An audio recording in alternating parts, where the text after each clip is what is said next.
Is there somebody else inside, or is this her?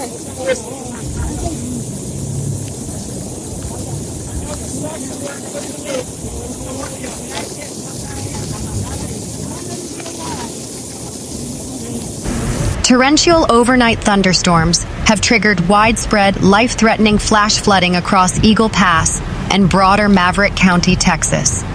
Emergency crews are conducting high-water rescues using inflatable rafts, leading local officials to cancel all summer school activities, activate multiple emergency shelters, and close numerous impassable roadways.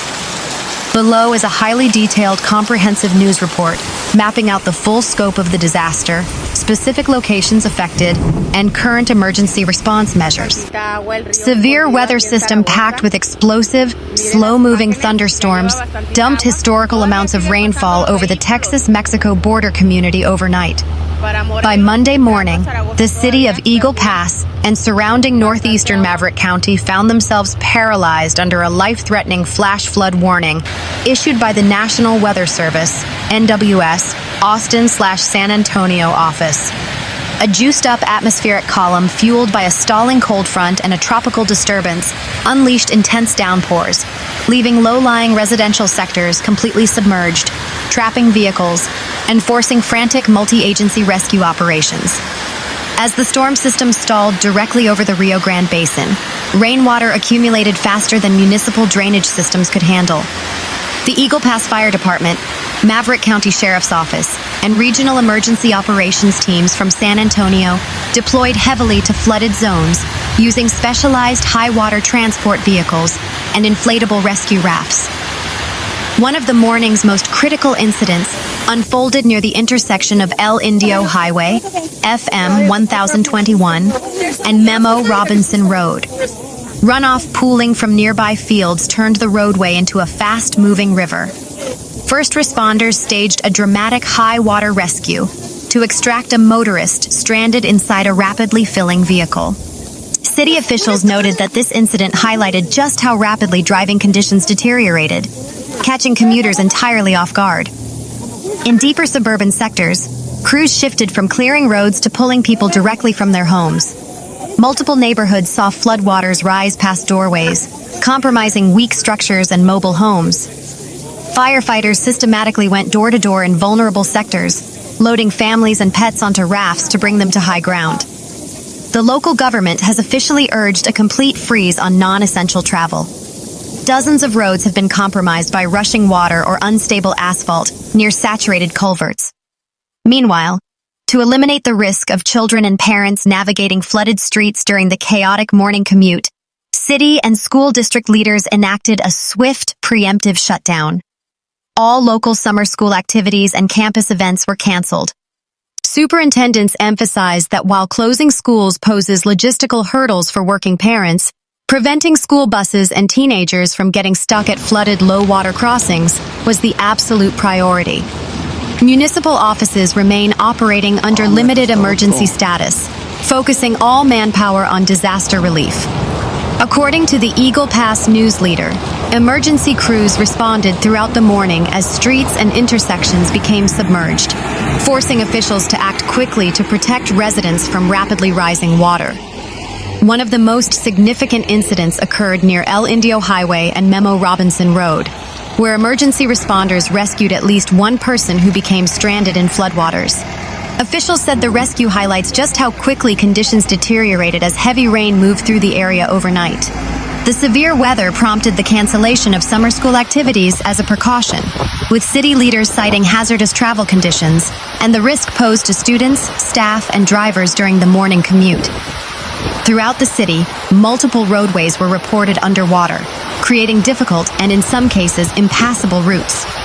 Police, firefighters, and other emergency personnel remained active across Eagle Pass, responding to weather-related calls and monitoring known flood-prone areas.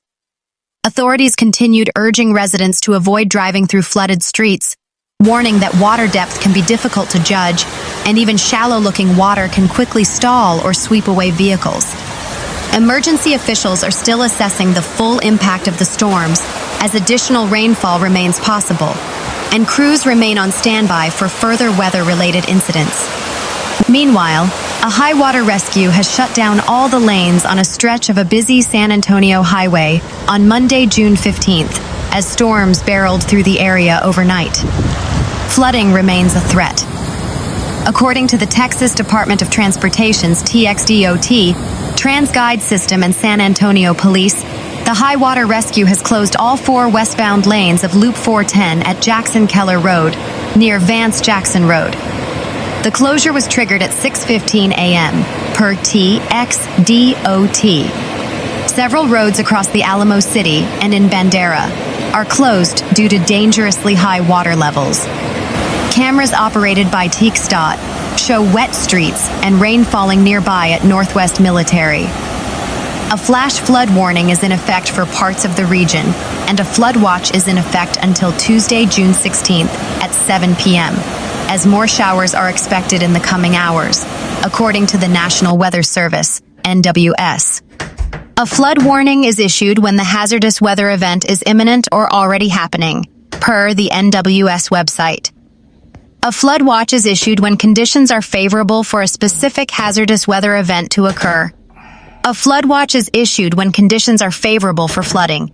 It does not mean flooding will occur, but it is possible. The flood watch covers all of south-central Texas, including Bexar, Travis, and Medina counties.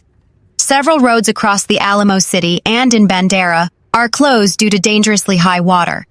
A flash flood warning is also in effect until 9:30 a.m. today for the following counties: southeastern Bandera, northwestern Bexar, southwestern Kendall, northeastern Medina, northern Blanco, northeastern Hayes, and southern Travis. Between 4 and 7 inches of rain have already fallen in the flood warning area. According to the agency, additional rainfall of up to 1 inch is possible. Several water rescues have been reported. MySA reached out to the San Antonio Fire Department and the San Antonio Police for more information. Make sure to visit the MySA traffic page for the latest transportation news, including traffic delays and construction projects around San Antonio. A catastrophic meteorological event has plunged the northern border region of Coahuila into a state of emergency. A violent, slow-moving supercell storm system stalled directly over the area, unleashing unprecedented rainfall that triggered severe flash flooding across Piedras Negras and several neighboring municipalities. The extreme weather has left a trail of destruction, paralyzing international transit, submerging entire neighborhoods, overwhelming local infrastructure, and tragically claiming at least 1 human life in the hard-hit Vista Hermosa sector. Emergency protocols, including the mobilization of the Mexican Army's DN-3E rescue plan, have been activated to handle the evolving humanitarian crisis. The border city of Piedras Negras bore the absolute brunt of the convective storm system. In an astonishingly short window of less than 3 hours, regional weather stations recorded nearly 3 to 4 inches of concentrated rainfall. This volume of water far exceeded the absorption capacity of the local soil and completely choked the urban storm drainage infrastructure. Within minutes, major traffic arteries were transformed into raging, mud-filled rivers. As floodwaters rose exponentially, local emergency dispatchers were inundated with hundreds of frantic distress calls. In the Vista Hermosa neighborhood, a vulnerable residential sector, the situation turned fatal. Emergency personnel confirmed that an individual lost their life after becoming trapped inside a rapidly flooding home where waters quickly breached a depth of 1 meter. Rescue teams navigating the debris-laden currents face immense difficulties, reaching households due to the speed at which the inundation occurred. Preliminary assessments from the Municipal Civil Protection Agency indicate that more than a dozen major residential zones suffered extensive structural inundation. The flooding was not confined to a single district, but ruptured across the entire urban layout. Characterized by severe deep water accumulation inside homes, causing extensive loss of property and necessitating rooftop evacuations. A key residential and commercial zone where major avenues became completely impassable, completely submerging dozens of sedans and commercial vehicles up to their windshields. one of the oldest sectors in the municipality, where aging underground drainage networks suffered immediate structural collapses under the immense hydraulic pressure. These peripheral, rapidly developing neighborhoods bore the brunt of heavy natural water runoff flowing from higher rural terrains, trapping residents within their blocks. The primary catalyst for the widespread residential flooding was the rapid overflowing of internal urban waterways. The Arroyo Primavera and Arroyo El Soldado, creeks that slice through the urban fabric of Piedras Negras, reached 100% capacity and burst their banks simultaneously. Millions of gallons of muddy water mixed with urban debris spilled directly into the surrounding streets. Bridges and low-water crossings, vados, were immediately closed off by municipal transit units to prevent motorists from being swept away by the lethal currents. The devastating storm front did not stop at the municipal borders of Piedras Negras. The severe weather system extended outward, causing varying degrees of destruction across several cities in northern and central Coahuila. Further north along the U.S Mexico border, the city of Ciudad Acuña experienced the peripheral fury of the supercell. Intense wind gusts exceeding 70 kilometers per hour accompanied the torrential downpours. The primary impact in Acuña manifested as a massive failure of the medium-voltage electrical distribution grid. Multiple transformers exploded, leaving several key neighborhoods in total darkness. Civil protection units placed strict, continuous monitoring teams along the low-water crossings near the Rio Grande, sealing off dangerous zones before the rising river levels could claim casualties. Located just northwest of Piedras Negras, the municipality of Jimenez was hit by heavy hail and localized tornadic winds early in the storm's cycle. Rural communities in Jimenez reported substantial damage to local crops and agricultural warehouses. The intense precipitation over Jimenez generated massive volumes of rural runoff that traveled southward via natural slopes, directly accelerating the cresting of creeks in Piedras Negras. South of the border epicenter, the interconnected cities of the Región de los Cinco Manantiales faced severe logistical disruptions. Home to heavy industrial and mining activity, Nava saw its rural access roads heavily waterlogged, temporarily halting the movement of cargo trucks and commuter buses. In these municipalities, flash flooding submerged critical sections of the trans-municipal highways that link the border region to the interior of Coahuila. Federal highway patrols were forced to issue urgent visibility and standing water alerts, slowing down supply chain logistics. In response to the escalating disaster, Coahuila's state government, in coordination with federal agencies, triggered a massive joint rescue operation. Elements of the Mexican Army, the National Guard, state police, and local fire departments deployed into the worst-hit zones of Piedras Negras, using high-clearance military vehicles and motorized rescue rafts. Municipal authorities rapidly converted public gyms, schools, and community centers into temporary emergency shelters, equipping them with cots, blankets, warm meals, and medical staff. However, rescue workers encountered an unexpected psychological and logistical hurdle: widespread resident resistance to evacuation. A significant portion of families trapped on the second floors or roofs of their homes actively refused to board rescue rafts.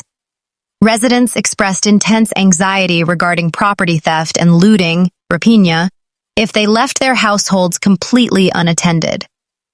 To counteract this, state police and National Guard units have committed to continuous waterborne security patrols through the flooded streets to safeguard private property and encourage vulnerable families to seek safety.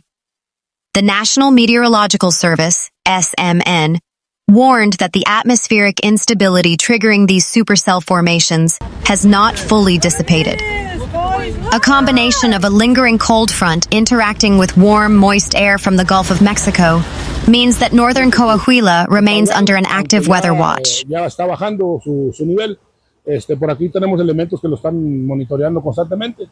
Entonces, estábamos